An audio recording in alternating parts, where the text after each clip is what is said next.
Hello, everybody, and welcome back to a brand new edition of Daily to Dynasty. Apologies for our fans who expected this show last week. We recorded one. I just forgot to upload it, but that's okay. It happens. It was a good fantasy week. It was a decent football week, and the New York Jets lost in primetime. So, all the things that you know and love going on around the NFL. I'm Craig Robinoff, joined by Rich Wilhelm. You can follow us on our Twitter handles below at Seaglorbs94, at Coda522, or of course you can follow the show at Daily to Dynasty. And we want to give a special shout out to our partners over at the Underdog newsletter. Head on over to jokermag.com/newsletter to subscribe and get yourself the best underdog stories around the world every single week. So, Rich, it is Thursday. We are recording this Thursday afternoon, which means we can talk about Thursday night football. This is probably one of the better Thursday night football matchups we've had over the last couple of weeks, and that's the Indianapolis Colts. They are the 1-point favorites against a Tennessee Titans team that it's slumping. They're not playing their best football right now. They're not looking the best. Derrick Henry's not looking the best. Ryan Tannehill is carrying that offense, which is bizarre to say, but he is right now. And listen, the Colts play a competitive brand of football. I get that they're not the best team on paper, but they play very competitively. So what are you expecting out of tonight's matchup? I think that it's going to be all about the wide receivers on Tennessee. Like you said, Derrick Henry isn't, the 2 touchdown a game type guy that you're expecting to see. But I think Corey Davis is going to be huge in this game. Whenever there's a tragedy, it seems like players, step up their game. Yesterday, his brother died of cancer. So I think he's going to dedicate this game to him, and he's going to have a Favre-like game. So if I have any money to put around, I would say Corey Davis is over for the yardages. I also like A.J. Brown. I like the Titans overall in this game. I think that they play the type of football that can beat the Colts. Phillip Rivers, I think, is on the verge of getting benched at this point. He's just playing really bad football. They have a running game that they can't really figure out. It's like 1 week Himes gets 30 carries, and next week Wilkins got 30 carries, and then they're not using their rookie Taylor quite as much as they should. T.Y. Hilton's going to play, which doesn't mean anything because he can't play with Phillip Rivers as it is. The fact that the Colts are favored makes me want to bet this game because I think the Titans are going to win outright. So if you want to package, the Titans and a Corey Davis over into a parlay, I think that would be the only bet I would do tonight. Everything else doesn't look great. I don't think Derrick Henry is going to score 2 touchdowns, go over 93 yards total. So that would be the bet I would do. But Titans are going to win. Yeah, I agree that the Titans will win. I like Corey Davis to have a big game. He's had big games the past couple of weeks. He's looked really good. A.J. Brown as well. But I do disagree a little bit with you on the on Derrick Henry. I know he's had a rough couple of weeks, but I've been reading a few reports this week that they're looking to get him back being the feature role in this offense. I think they're going to pound the rock heavy this week, especially with it being the short week. I think you have to kind of go to your basics, right? Pound the rock.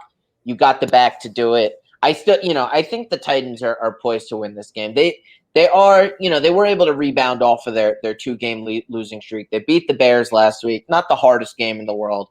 Their defense had a very, very strong game. I think they could have another really strong game against the Colts. So I agree with you. I like a Davis parlay with a Colts win tonight, or with a Titans win tonight. Excuse me. Titans are 1-point underdogs. I think they're the better team, and they win this one by probably a touchdown. So that is my analysis of Thursday Night Football. I think we mentioned all the players.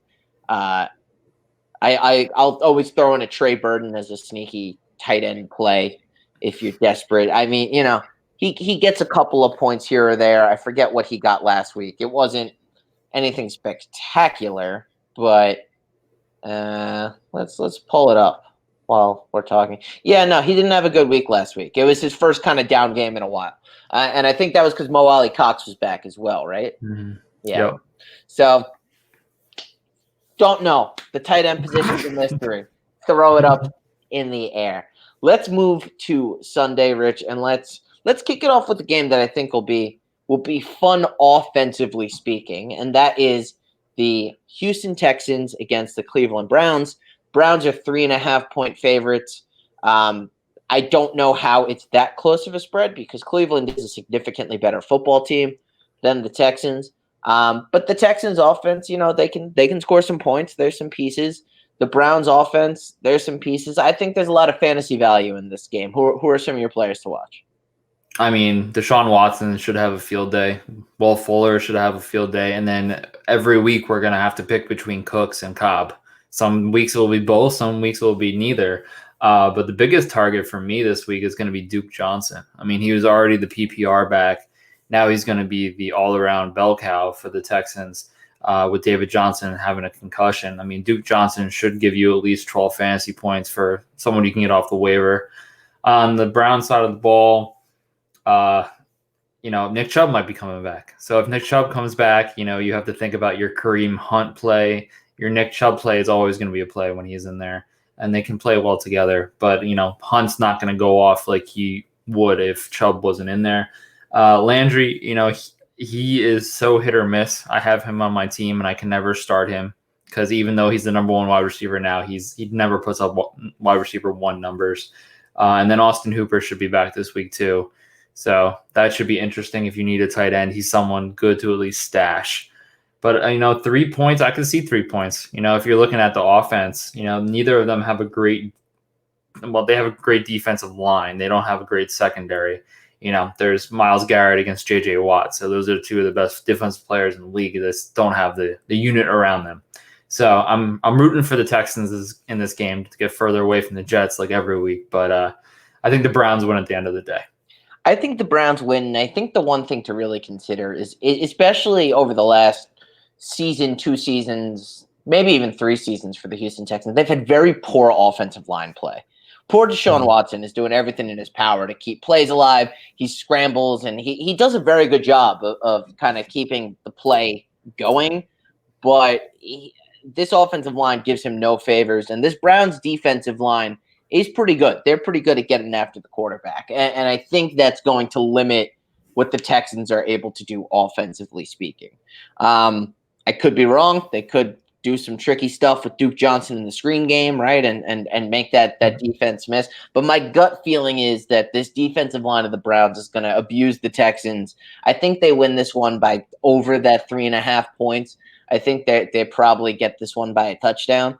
But, I could see it going either way. So maybe not the best game to bet. Definitely a lot of value on both sides of the ball, though, in fantasy football.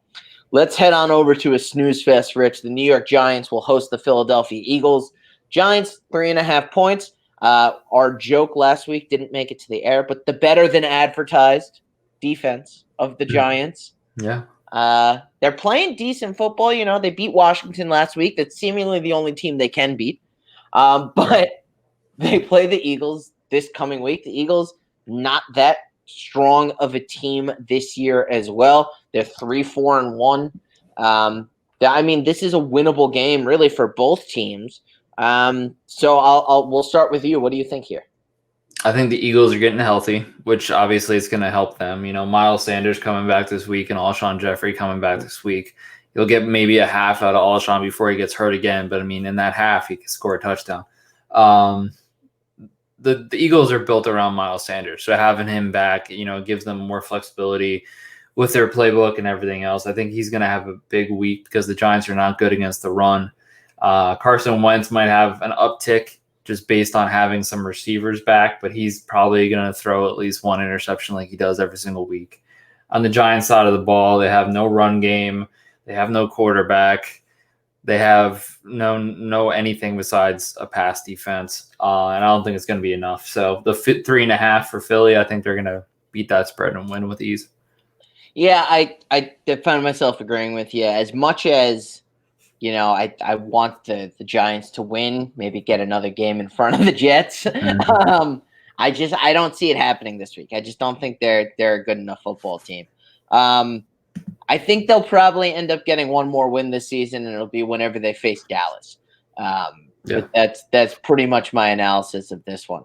I'm pretty excited about this next game because I think you have 2 very talented teams, even though the betting line doesn't quite reflect this. And the recent performance of one of these teams does not reflect this either. But the Tampa Bay Buccaneers are 5.5-point favorites against the Carolina Panthers. Now, the Buccaneers got smoked on primetime football by Drew Brees and the Saints. It wasn't even close. It was never close. And I'm really mad at myself because I forget what I was doing. I forgot to bet on the Saints. The money line for the Saints was huge. It was like plus 400 or something. It was a lot of money, whatever it was. And I forgot to place my bet, and I was so mad. Neither here nor there. The Buccaneers, however, they just got lit up. And granted, I don't think we're going to see 2 bad games from Tom Brady in a row, at least that bad. But let's look at the Panthers for a second. The Panthers just played the best team in football, the Kansas City Chiefs. And they pretty much went toe for toe. That was a very contested football game the whole way through. A very tight margin down the end. Teddy Bridgewater played a good game. Christian McCaffrey looked good coming back.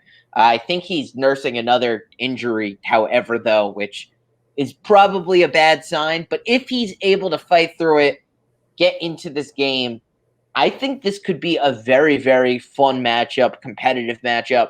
I think there's fantasy value with Teddy Bridgewater. He's been playing lights out the last couple of weeks fantasy-wise. Robbie Anderson's been looking really good.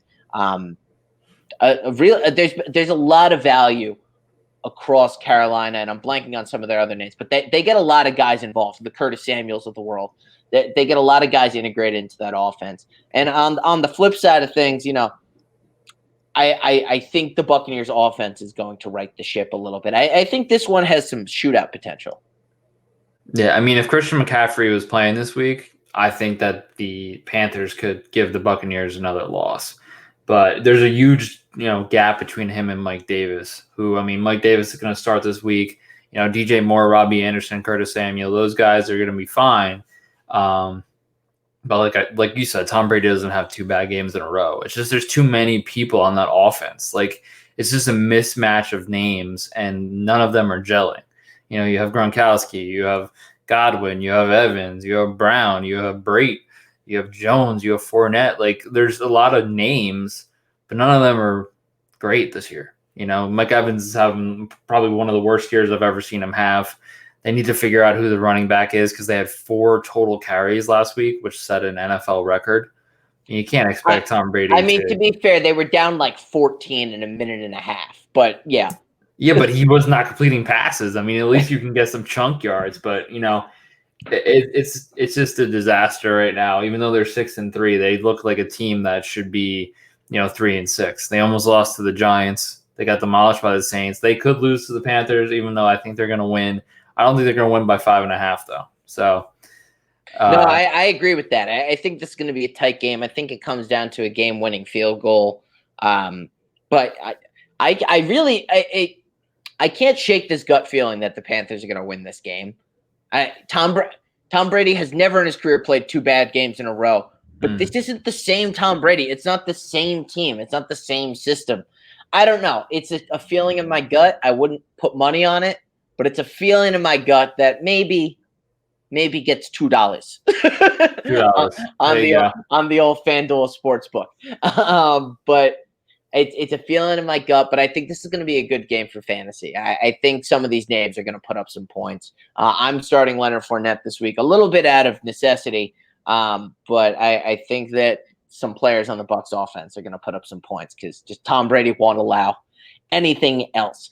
Let's talk about the Washington football team against the Detroit Lions. The Lions 4.5-point favorites. My favorite player on Washington, Antonio Gibson's nursing a bit of an injury. He sat out of practice the last couple of days, so he's a little bit in question as to if he will play or not this week.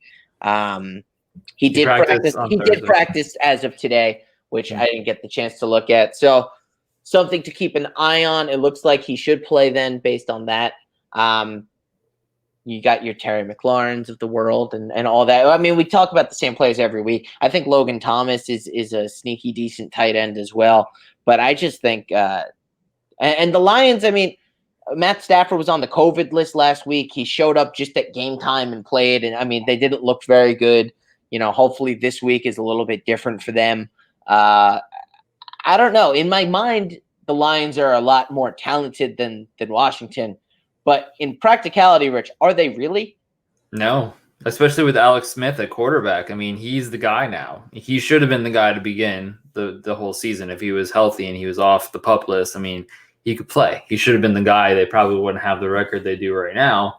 But now it's hard to root against the football team. I want Alex Smith to succeed. The guy could have died. He almost died. So he's going to be someone I'm going to root for to be the comeback player of the year. I'm rooting for the football team. I still got to give you $1. Or we'll do double or nothing tonight on something. But, I think McLaurin's going to flourish with him. I think Gibson's going to flourish with him. He loves to dump it off to the running backs. Gibson had a good game last week. Should be in that game. On the other side of the Lions, I think Marvin Jones should have another good game. Hawkinson should have a good game. And then the running back situation seems like kind of a mismatch. But if you're going to go with anyone, obviously go with Swift. What is the spread on this game? Is it a pick'em? It is 4.5. Oh, mine is just blank. Good job, ESPN. I don't think I'd bet this game, but I'm rooting for the football team for sure. Yeah, I wouldn't bet this one, but I'm with you. Yeah, Alex Smith starting at quarterback is a storyline that I'm always rooting for, even pre-injury. When he signed with Washington, I was rooting for that team to succeed in that division. And then he got injured, and now he's the comeback story of the decade. Maybe even last decade, too. I'm realizing it's the first year of a decade, the terrible first year of the decade. But yeah, I'm pro Alex Smith all the way. This next game should be a blowout, but there's a young quarterback who's not afraid to sling it. Jacksonville Jaguars are 13.5-point underdogs to the Green Bay Packers, who are seemingly firing on all cylinders again. Devontae Adams is putting up 30 points a week in fantasy. It doesn't seem to matter, what defense Aaron Rodgers is looking at again. He's slinging it like no one's business. The defense is looking good. Is there anything in your mind that would say maybe there's a player from Jacksonville worth starting in your fantasy lineups this week? Yes, and that's because the Packers are going to be up, big often. So not only do you start James Robinson, which you do every single week, because he has like 22 carries last week. He's going to get the ball no matter what the score is. He's going to get, everything. He's the bell cow. You have to start DJ Shark too. I mean, it seems like Luton's just throwing the ball at him as far as he can every single play. What did he have? Like 100 and something yards last week. So you're going to see both of them in my daily lineup. I actually did a Jacksonville Jaguar block there, which is crazy against the Packers. But I think the Packers are going to put up a lot. And then the Packers side of things, I mean, you got to start all the usual suspects: Adams, Jones, Rodgers. End of list. Yeah. And the reason I pose the question that way is because I think there's a lesson to be learned here. When you're looking at mismatches from a fantasy perspective, there's a lot of value, not necessarily in the quarterbacks in the mismatches, but the wide receivers, the tight ends, the running backs of these really the underdogs in these games, because they're going to be down so early. You're just going to get all these dump offs. It's why guys like Jamison Crowder have great fantasy value, or Denzel Mims or Pirine on the Jets, because when they're down by 3 touchdowns and they're just trying to throw up some garbage in fantasy points, if you can get 7 catches in garbage time plus 40 yards, all of a sudden you have yourself a good fantasy game. So there's definitely a lot of value there in these types of matchups. Not necessarily for betting, but for fantasy for sure. Let's talk about a game that I feel like I have a hard time analyzing this one, and we've moved on into the 4:00 block, Rich, and that's the Buffalo Bills 1.5-point underdogs against the Cardinals. The Cardinals, I mean, they're a talented football team. I believe they lost last week. I feel like I'm getting all my weeks mixed up, but they did lose last week to Miami and Tua. Crazy. And it's not like they played a bad game, but they didn't play their best. And Buffalo last week put the beat down on the Seahawks. So why on earth is Buffalo the underdog here? It makes no sense to me. I am going, and the money line is even favorable. I'm placing a bet right now on the Bills to win because this is like ridiculous. We shouldn't have these odds. I think Buffalo puts the beat down on the Cardinals too. I don't even think this game is close. I'm going to go with the Cardinals. If you see anything about the Cardinals this year, they'd never have two bad games back to back. And the one last week wasn't bad. It's just Kyler Murray he's just on another level. I mean, he had over 100 yards rushing last week. He had 23 completions last week. He had multiple touchdowns. It's just the defense sometimes lets him down. I think they bounce back this week. It's going to be the 1.5 is close. I think they're the same team, just in different divisions. They both have mobile quarterbacks. They both have very solid number one wide receivers. You got Stephon Diggs and DeAndre Hopkins. They both have meh running backs, Singletary and Moss, and then you got Drake and Edmonds. They both have meh tight ends. Try to name them. You can. I mean, if you look at it, they line up perfectly. The team lines up perfectly. It's just a matter of who's going to outduel who. That's Josh Allen against Kyler Murray. I think Kyler Murray is trying to get himself back in that MVP category right now. He has 8 rushing touchdowns, and he doesn't turn the ball over. And that's going to be the difference for me. Kyler Murray does not turn the ball over. Josh Allen's got a little bit of butter on those fingers. He does like the sideline popcorn quite a bit. He does. But I think the Bills' defense is significantly better than the Cardinals' defense. I mean, secondary-wise, it may be because of Tre'Davious, but I mean, they have Budda Baker. I mean, I think that they're identical if you look at them. It's hard to pick a team. I'll go double or nothing on this. How about that? The dollar, double or nothing this game. Okay, and I'm going to put some real money on the Bills as well because I think this is going to cash it. We watched the Seahawks and Cardinals go toe-to-toe, right? And it took every second of that overtime for the Cardinals to eke out a victory.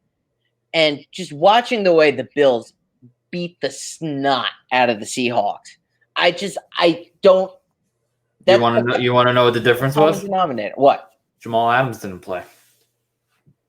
Jamal Adams isn't that good. Jamal Adams makes the Seahawks worse, is what I'm trying to say. Whenever he's in the game, they're atrocious. He is like ranked near the bottom of all safeties in the NFL. When he's out, they play better. And you know what? I'll take my 2 first-round picks and a third. See you later. Well, I agree. The Jets won that trade. Yeah. 1. But 2, the defense is atrocious with or without him. And one player doesn't make a matchup. But I like where your head's at. Jamal Adams, we're not fans of you on this podcast. Well, you'll see my Ram stack later. Well, actually, next I'll talk about it. But I listen. I have a very hard time. See, and you know me. I like what the Cards have done. I like Kingsbury. Yeah. I like Murray. I like the Hopkins show. I think they're a very talented team. But I just think Buffalo is too good this year. Let's talk about a game that I think will probably be fairly one-sided, but feel free to tell me I'm wrong here. The Las Vegas Raiders are 4.5-point favorites to the Broncos. I know the Raiders have kind of been smacked by COVID and have had a lot of complications, but at the end of the day, I think they're just a better football team than Denver. Yeah, I mean, Carr's having a crazy year this year. He has over 2,000 yards passing. He has 16 touchdowns. Darren Waller is the second best tight end in all of football right now. Renfro, he is pretty much Wayne Corbett. I mean, they're both very reliable wide receivers. The only thing that's disappointing about the Raiders right now is both of their rookie wide receivers aren't doing much. You look at Ruggs and Edwards, they're not doing anything. But on the flip side, Nelson Aguilar is going to make the Pro Bowl. So the NFL is very weird. On the flip side of things, I mean, Drew Lock is the man. I mean, he's Gardner Minshew without the mustache in his prime. Noah Fant is good. I really like Tim Patrick. I think Tim Patrick is the number one wide receiver on that team. Last week he had an okay game. But the Raiders are going to win this game. I just think, after this week, they're going to start talking about them more because they'll be 6-3, and they're beating good teams. So the 5-point spread, I think they can cover that. Yeah, I'm with you. I think this will be pretty lopsided. Let's talk about a battle of the kids. We got 2 rookie quarterbacks in the 4 o'clock block. your favorite, Justin Herbert, and the Los Angeles Chargers, 2.5-point underdogs, because this is a team that just can't win in the fourth quarter for whatever reason. But they're playing good football. And they're playing the Miami Dolphins, who are 2.5-point favorites. Tua had a good game last week. But what's really interesting is 2 wins in a row for Miami. I wouldn't particularly say either was a great game. No.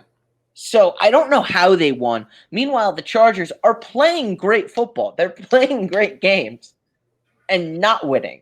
These teams are kind of polar opposites. There's clearly some fantasy value. Both teams are able to score some points. What are your thoughts here? I like the Chargers, but I like the Chargers every week because they should win every week. If you look at this team, they should be 6-2 with no issues. I mean, you don't drop the ball last week, they win. It's so sad for Herbert, but Herbert's going to have a nice toy at the end of the day because they're going to be picking high. He's going to have a Jamar Chase, to throw to with him and Keenan Allen. It's going to be over. But I like the Chargers. I think all around they have better weapons.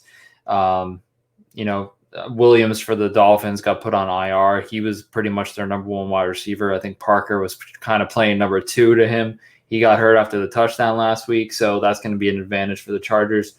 You don't know who's going to be the running back for the Chargers because everyone seems to be injured. But if Kalen Ballage wants to be the starter, sure, why not? But I think the Chargers bounce back this week. I think they win throughout the game, so they don't have to come back at the end. I think Tua is going to kind of come down to earth this week. He's just running out of weapons. They don't have a running back to speak of, and now their number one wide receiver went down. And he's got some dangerous pass rushers on the other side of the football too to face off against, which I don't think it's not something he's ever seen the likes of in the NFL. Yeah, no, I mean Bosa's going to be coming at him quick, so it's going to be interesting. But I think Tua. I didn't think Tua had a great game last week. I really didn't. I mean, he was throwing scared. He got lucky a lot of the times. The defense came, out swinging. Defense had a touchdown. He's nowhere near what Herbert is to me, even though he got picked one spot ahead of him. I think that Herbert's going to end up having the better career too. No, I hear you. And I mean, I was someone who drafted Tua in our Dynasty League with the intention to flip him after that, whatever his first good game was. And last week, I didn't even think was such a great game, but I knew people would think it was. And I got a first-round pick in Dynasty football for a player who's had one decent game against one decent team. So not to toot my own horn, but listen, he didn't have toot. First-round draft pick. I don't know who the hot young rookies are going to be in this year's draft, but I'm getting one of them. You got a lot of wide receivers coming out. It's going to be fun for wide receivers. It's going to be a good time. Let's head on over to another fun rookie quarterback, but I think is going to be overmatched here. Cincinnati Bengals 6.5-point underdogs against the Pittsburgh Steelers. Big Ben had a pretty scary knee injury last week, and because of the way he fell, it saved him from an ACL tear. According to what I read, he was just on the cusp of being really messed up, and he wasn't. They didn't have the best game last week. That being said, though, I just think they eked out the win. They're still undefeated. I think Burrow and the Bengals offense could have a decent game, but I think the Steelers are just too good here. I think they get the win, and I think guys like Chase Claypool and Juju and all those fellas that have been scoring big points for the Pittsburgh Steelers will continue to score big points this week. Yeah, I mean, last game would have been the trap game, and they got out of it.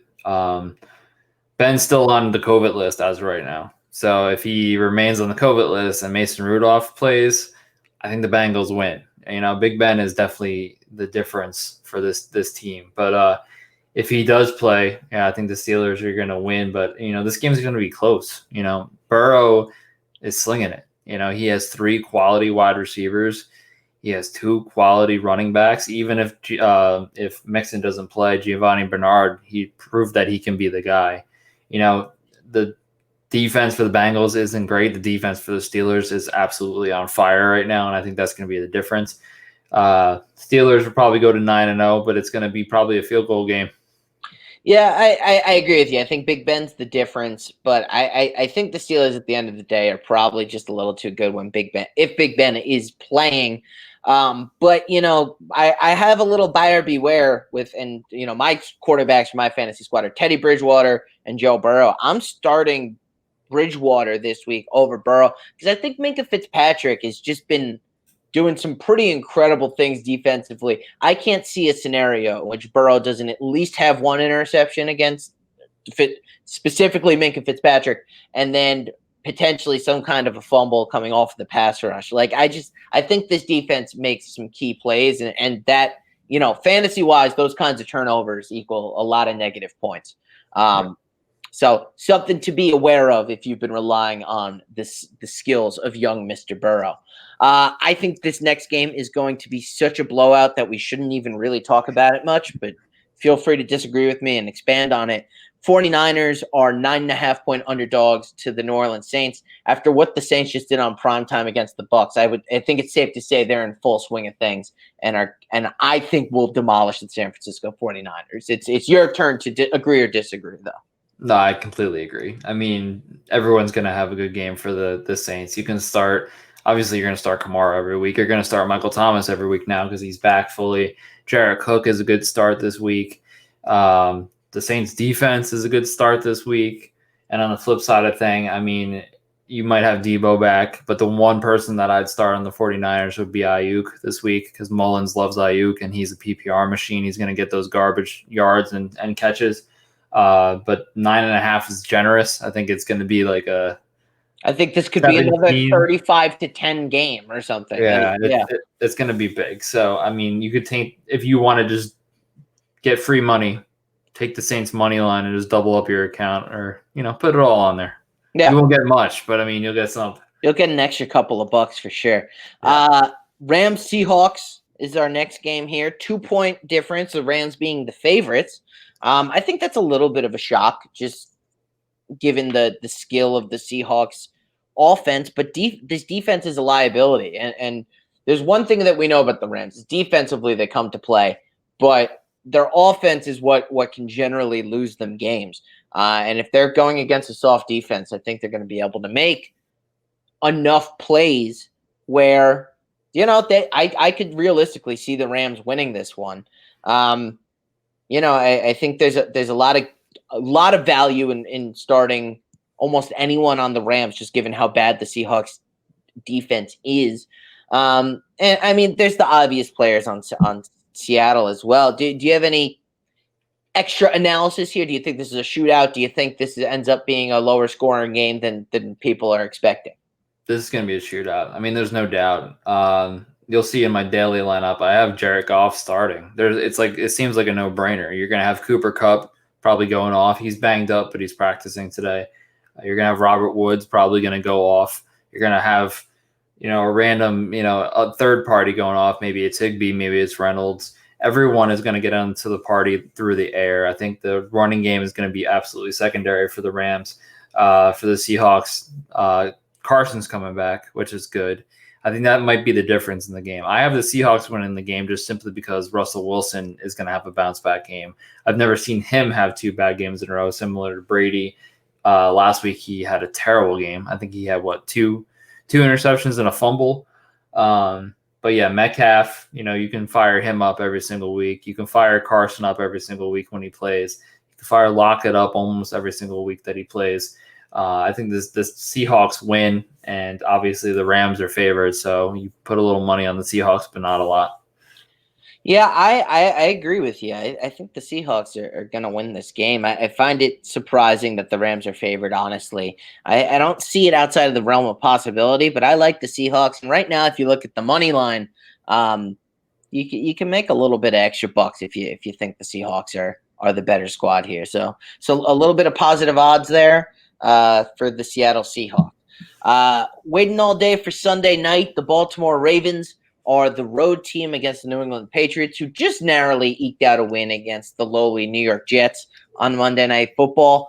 The Ravens 6.5-point favorites. I know they're not necessarily playing up to the level that we thought they would before the season, but this is still a very good football team. And the Patriots are seemingly a team on the decline. I think the Ravens are going to beat the snot out of the Patriots, for lack of a better term. And Mark Ingram might be coming back, which would affect some value for some Ravens running backs. But I think from a game perspective, I think that just makes the Ravens an even better squad. So maybe there's some better value in betting this game as opposed to across the board on fantasy. What are your thoughts here? I mean, the main person on the Ravens that I want to start this week is their defense. If you're looking at their offense, it's so spotty. Lamar Jackson's having like a subpar year for not only him, but for most quarterbacks. Mark Andrews is having a down year. They don't really have any wide receivers. Hollywood's having a down year. Their running backs, and they're hit or miss, but they're still going to beat the Patriots because the Patriots look like absolute garbage. Cam Newton is absolutely washed. I don't know where he's going to end up next year, but he's going to be a backup somewhere. The one player on the Patriots you absolutely have to sign and start is Jacoby Myers. It seems like Cam Newton throws to him every other play. I wouldn't touch any of their running backs. What's his name is injured. Harris got injured at the end of the Jets game. He'd be the only logical start. James White is invisible. Sony Michel still has the COVID, so I think that the 7-point spread is more than fair. I think that the Ravens will beat them by at least 10, but it's going to be a game that's not going to be really nice to watch. Yeah, exactly. I don't think it's going to be a particularly fun game on Sunday night, which, it's a shame. Like, we're not getting the best primetime matchup. Surprisingly, the Jets-Patriots game was probably the best game I've watched in primetime in a while. It was competitive, high-scoring. They were slinging the football, came down to the last play. Exciting game. Garbage teams, but exciting game. Let's talk about another garbage primetime game here, Monday Night Football, and that's the Minnesota Vikings at the Chicago Bears. Dalvin Cook is a man let out of prison. Like, all of a sudden, he's exactly who we thought he was when we drafted him. He's scoring an insane amount of touchdowns every single week. Kirk Cousins isn't turning the football over. The Bears, Nick Foles had a better game last week, but they're not looking great offensively. Their defense isn't as great as it was a couple of seasons ago. I don't think they even can.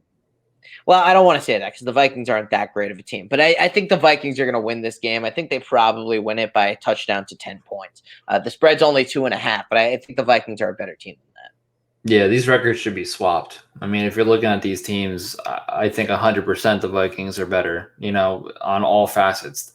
I hate Kirk Cousins, but he's better than Nick Foles. Dalvin Cook is so much better than Montgomery. Thielen and Jefferson probably the best 1-2 punch in the NFL compared to Allen Robinson and my next door neighbor, because they're, who's the number 2? Anthony Miller, no thanks. The defenses, obviously, the Vikings got hit a lot with injuries. They traded off a lot of guys. The Bears probably do have a better defense, but it's not going to be enough to contain all the weapons that the Vikings have. I think 2.5, I'm going to bet this game because it's going to be a lot more than that. Yeah, I'm with you 100%. And just like that, we've reached the end of the road. That is every matchup. Rich, nothing left to do but go through our daily fantasy lineups, and let's kick it off with you. Why don't you take us through your FanDuel lineup? All right, so at quarterback, I got Jared Goff, and that's, it's obvious why he's there. The Seattle Seahawks are absolutely atrocious at covering any pass whatsoever in the air. Historically, probably this will end up being the worst passing defense of all time. Jared Goff should have at least 3 touchdowns. I'm not saying he's the best quarterback in the world, but he's going to look like it this game. Running back, I got Robinson from the Jags, 7,300. It's going to cost you a little bit, but he's going to get so much volume. He's going to get the dump offs. He's going to get probably 22 carries. It doesn't matter. They always feed this guy. Next, I have Duke Johnson, 5,800. He's going to be the bell cow this week. David Johnson's out with a concussion. Duke Johnson was already the PPR back. Now he's going to be the everything back. Wide receiver, I started with Chark, 6,600. Luton loves to throw it to him. Obviously, it's only been one game, but he has free range to throw it down the field every single play, and Chark definitely was going to benefit from that. This team is going to be down maybe over 20 points at one point in this game, so it's going to be through the air often. I got Cooper Kupp as part of my Rams stack here. This is interchangeable with, Robert Woods. If Cooper Kupp is even slightly injured, you could put Robert Woods in there for 7,200. Cooper Kupp, he is the deep ball threat. He's going to be the guy that's going to just shred everyone on Seattle. Robert Woods is more the slant guy and the dump off guy, but you don't even need to do that because no one can cover any length of the field. Next, I got Will Fuller. Will Fuller and Deshaun Watson love each other, and it shows every week that he can go over 100 yards. Well, I think he had it was a 77-yard pass, or he had over 100 yards. I mean, Yeah. It's going to be just the same against Cleveland. At tight end, Waller's the only choice this week. I mean, he's the most expensive tight end, but the tight ends are falling off the face of the earth in the NFL right now. Waller is the second best tight end statistically across the board. Denver doesn't really cover tight ends that well, so this is a no-brainer. And then my flex, I got Christian Kirk. All he does is score touchdowns. He is the perfect complement to DeAndre Hopkins. He's putting up DeAndre Hopkins type numbers, and he's cheap at 6,300. I think the Buffalo Bills are going to be covering DeAndre Hopkins with Tre'Davious White, which is going to open it up for Christian Kirk. And like I said, I think the Cardinals win, not by much. So it's going to be interesting to see how much Kirk gets. And then last, I got the Packers against Jacksonville. Although I have, Robinson and Chark in there, I think the Packers are going to give Luton fits. I think it's going to be the type of game where they'll probably have a defensive touchdown. It's going to be a one-sided type game, and most of the points above is going to be garbage time for the Jags. So that's my lineup. I cashed last week, and I didn't even realize until we did the show. I went in because I always do like a 50-cent lineup. Won $55 last week. Oh, wow. Look at you. Yeah. Look at you. I never end up playing my lineups that I give out, so I don't know how well they do, but the players I give out usually have good fantasy games. So if you're playing the lineups, I'm sure you're doing fine. I also just put together a little lineup here. I like Drew Brees at quarterback. I love the matchup against San Francisco. He had a great game last week. He has a great game every week. He's Drew Brees. What's not to love? Running back, I have Robinson from the Jacksonville Jaguars. Antonio Gibson, now that he's healthy, I think is going to have a pretty good game against a pretty weak Detroit defense. Plus, with Alex Smith at quarterback, I just think it's going to open up some lanes. And Gibson has had a good couple of games. Michael Thomas is back. He's bad. He's ready. That's my stack. Drew Brees to Michael Thomas. Will Fuller, you talked about him already. He's always good for a bunch of yards and a touchdown. That is until he tears his ACL for the billionth time in his career. Mm-hmm. I have Chase Claypool as well. I think Claypool's going to have a very big game against Cincinnati. He's a very young, exciting player who I think he's starting to mesh pretty well. I think even if Mason Rudolph starts, Claypool's going to have a pretty good game.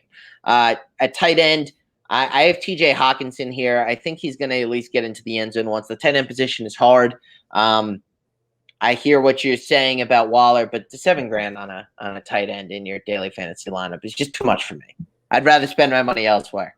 You already talked about Christian Kirk. I also have him in my flex.